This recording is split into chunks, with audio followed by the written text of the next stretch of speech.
Buenas tardes. Continuamos con nuestro relato de la Guerra Civil Española en tiempo real. Hoy es 30 de enero de 1937 y siguiendo el título de la novela de Erich Maria Remarque, no hay novedad en ninguno de los frentes de batalla. Esto se debe al fuerte temporal de lluvias que está asolando España y que ha obligado a paralizar la ofensiva franquista sobre Málaga y a aplazar la también franquista ofensiva hacia el río Jarama o hacia la carretera Nacional 2, Nacional 3, perdón, en la provincia de Madrid. Algo hay que comentar con respecto a la política. El día 25 de enero, el general Franco se mostró contrario al plan extranjero de no intervención, es decir, de control de fronteras para impedir la llegada de refuerzos extranjeros a los dos bandos en conflicto, algo que acababan de aprobar Italia y Alemania. Y al contrario, lo que hizo fue solicitar el día 25 de enero más material de guerra a los italianos, ya que Italia había decidido que a partir del día 31 de enero no se enviarían más supuestos voluntarios, es decir, reclutas italianos, oficiales del ejército y material de guerra al bando de Franco. En cuanto a Alemania, el mismo día 31 en que supuestamente Italia suspendía el envío de material de guerra a Franco, según un mensaje del ministro de Asuntos Exteriores von Neurath al embajador alemán en Burgos, von Faupel, comunicó que también lo haría en cuanto se empezara a aplicar el plan de control.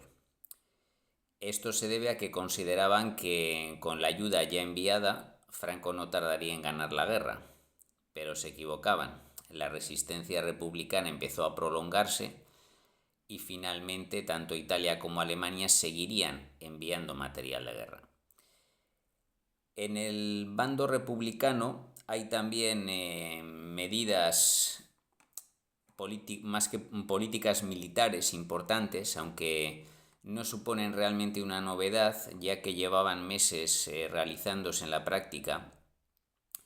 Y cronológicamente empezamos el 27 de enero con la disolución del Quinto Regimiento, que recordamos que se había creado en los primeros días de la guerra en Madrid por parte de las milicias comunistas.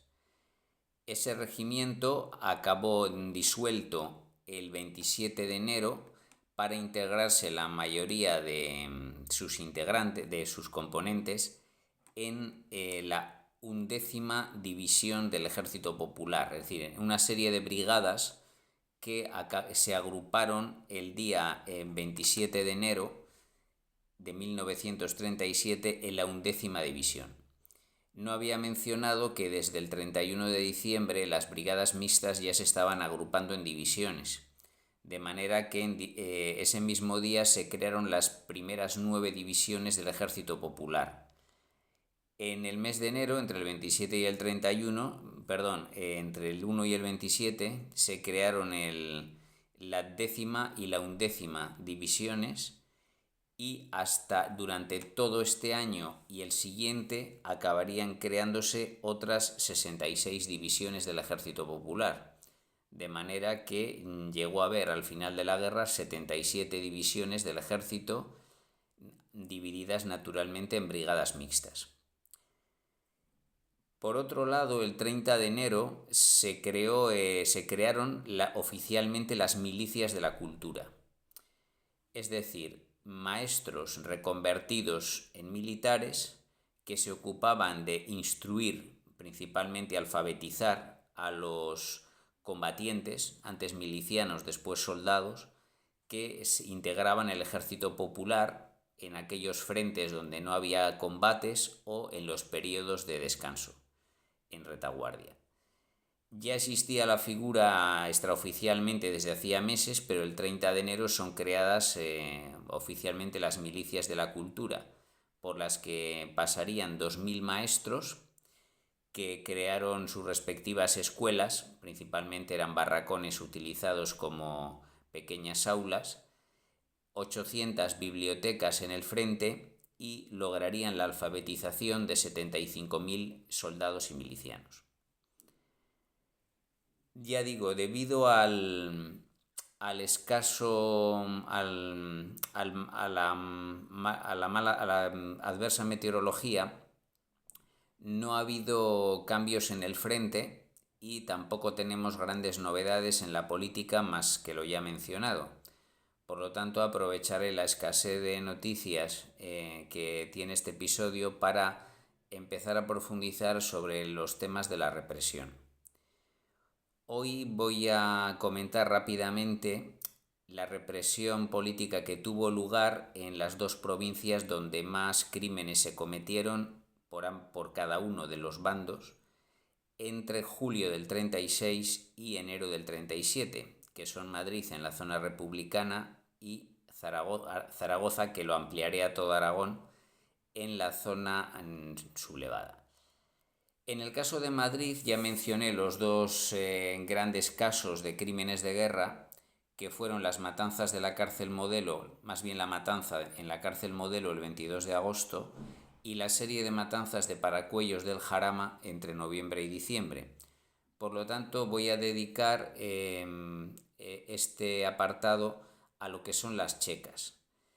Todos los temas que hablan de la represión me he centrado básicamente en el libro ya citado de Eladi Romero, Itinerarios de la Guerra Civil Española, así que haré un breve resumen de las 8 páginas que allí dedica al tema de la represión republicana en Madrid. Como ya digo que comenté los dos casos más importantes en otros vídeos, mencionaré el tema de las checas. Las checas era como se llamaba durante la Guerra Civil, aquellas cárceles privadas que partidos y sindicatos de izquierda crearon en domicilios privados, normalmente incautados. Y el nombre procede del servicio de inteligencia de la Unión Soviética, la CK, pronunciado checa, previo a la GPU, que a su vez es previo del KGB. Para entendernos, eran agentes secretos que detenían, torturaban y asesinaban a los opositores políticos en la URSS. De ahí el nombre checa, escrito como se pronuncia, a estas cárceles privadas que existían principalmente en las ciudades del bando republicano. Según la Causa General, que es el informe, eso sí, del gobierno franquista en la posguerra, que se ocupó de depurar responsabilidades por crímenes reales o supuestos al bando perdedor, llegó a haber en todo Madrid 224 checas, si bien pues citaré solo las 6 más importantes. 3 de ellas dependían del Partido Socialista o las llevaban militantes socialistas o de la UGT, y estaban todas en palacios incautados a la nobleza. El Palacio de los Condes de Casa Valencia, en la calle Marqués de Riscal, el Palacio del Conde de Leta, en la calle Fuencarral, y el Palacio de los Condes de Rincón, en la calle Martínez de la Rosa. En este palacio actuaba el célebre Agapito García Atadell, que había sido tipógrafo, es decir, impresor de prensa socialista antes de la guerra, y durante la guerra se reconvirtió en policía. Sin embargo, la brigada policial que dirigía García Atadell pronto da paso a la corrupción. Además de detener, torturar y asesinar a políticos me refiero simpatizantes políticos de la derecha en Madrid, se adueñaban de sus posesiones, de dinero y otras joyas y demás, y en vez de entregarlo al gobierno republicano o a su partido, se lo apropiaban, él y un par de cómplices. De manera que cuando las tropas franquistas empiezan a acercarse a Madrid, creyendo la guerra perdida, García Atadell y sus cómplices huyen a Alicante y allí logran un pasaporte para Cuba. Lo que ocurre es que tienen que ir a Marsella a coger un barco y durante el viaje García Atadell es identificado en Francia, en Marsella, nada menos que por el director de cine Luis Buñuel, que pasa aviso a las autoridades republicanas, que ya habían informado que García Tadel era un desertor. Y en un caso insólito de colaboración policial, las autoridades republicanas en Francia, a través de una embajada neutral, contactan con las franquistas para que Atadel sea detenido cuando su barco hace escala en Canarias. De manera que el 24 de noviembre la policía franquista lo detiene en Santa Cruz de la Palma y lo envía a Sevilla, donde será ejecutado a garrote vil junto a uno de sus cómplices en julio de 1937. Volviendo a las demás checas que existían en Madrid, hay que citar otras dos dirigidas por el Partido Comunista o por militantes comunistas en La Guindalera, en el barrio de La Guindalera, también en un chalet incautado que llamaban El Castillo, y la de la calle Cáceres, donde, según se calcula, 67 personas fueron asesinadas por combatientes de la 36 Brigada Mixta, a las que supuestamente habrían engañado diciéndolas que en el barrio de Usera había un túnel para pasarse al lado franquista. A los que caían en esta trampa les mataban y también se quedaban con sus posesiones. Sin embargo, quizá la más célebre de todo Madrid fue la checa instalada en el Círculo de Bellas Artes, que todavía existe en la calle de Alcalá número 42, pero que a los pocos meses la trasladaron a la calle Fomento, número 9, por eso se suele llamar la checa de la calle Fomento. Y tiene la particularidad de que sus líderes eran de varios partidos. Estaba un militante anarquista, otro comunista y el tercero, que es bastante raro que miembros de partidos republicanos y no de la izquierda obrera estuvieran implicados en esta represión, otro miembro de Unión Republicana. Por último, había también otra destacada checa del anarquista, pero no de la CNT, sino del Partido Sindicalista de Ángeles Pestaña, que había fallecido ya por estas fechas de muerte natural, pero sus militantes seguían actuando y esta checa estaba en la calle Marqués de Cubas. Esto por lo que se refiere a la represión republicana en Madrid. Insisto, solo hasta enero del año 37. Como dijimos en otro vídeo, a partir de diciembre la represión que implique asesinatos se reduce bastante en la provincia de Madrid, naturalmente por el lado republicano, porque cuando Franco entre en Madrid en 1939 tendrá lugar la represión franquista en Madrid, de la que tal vez hablaremos al final de la serie. Y para no dejar solo esto con datos de la represión republicana, ahora hablaremos de la represión de los sublevados en la región aragonesa. También hubo represión republicana en los pueblos donde estaban avanzando las columnas anarquistas procedentes de Cataluña, pero no he dispuesto de información detallada de estos crímenes, que también serían menores por en número, por ser zonas más despobladas y tener la posibilidad los militantes de derechas de huir a las capitales. Por lo tanto, en Aragón la represión es principalmente franquista o sublevada hasta el mes de octubre. Yendo por provincias, en la provincia de Zaragoza varios concejales del ayuntamiento y el antiguo alcalde Dr. Pérez Lizano, de Izquierda Republicana, fueron asesinados el 11 de agosto de 1936. Entre estos concejales asesinados estaba el arquitecto Francisco Albiñana, militante del Partido Socialista. También fue asesinado el gobernador civil de Zaragoza. Por lo que se refiere a Huesca, el alcalde Mariano Carderera, de Izquierda Republicana, fue fusilado, al igual que el anterior alcalde Manuel Sender, que, como indica su nombre, era hermano del escritor y periodista Ramón J. Sender, cuya esposa también fue fusilada por los franquistas, pero en la provincia de Zamora. Los dos, es decir, Carderera y Manuel Sender, fueron fusilados el 13 de agosto junto al vicepresidente de la Diputación, Mariano del Puello. Una semana antes, los franquistas, los sublevados, estamos en agosto todavía, los sublevados habían fusilado al célebre pintor Ramón Acín, que era militante anarquista, así como a su pareja Concha Monrás. Y ya por último, en la provincia, y en Jaca, en la importante localidad de Jaca, en el Pirineo, provincia de Huesca, fueron fusiladas el 25 de julio 25 personas en el campamento militar de Las Batiellas.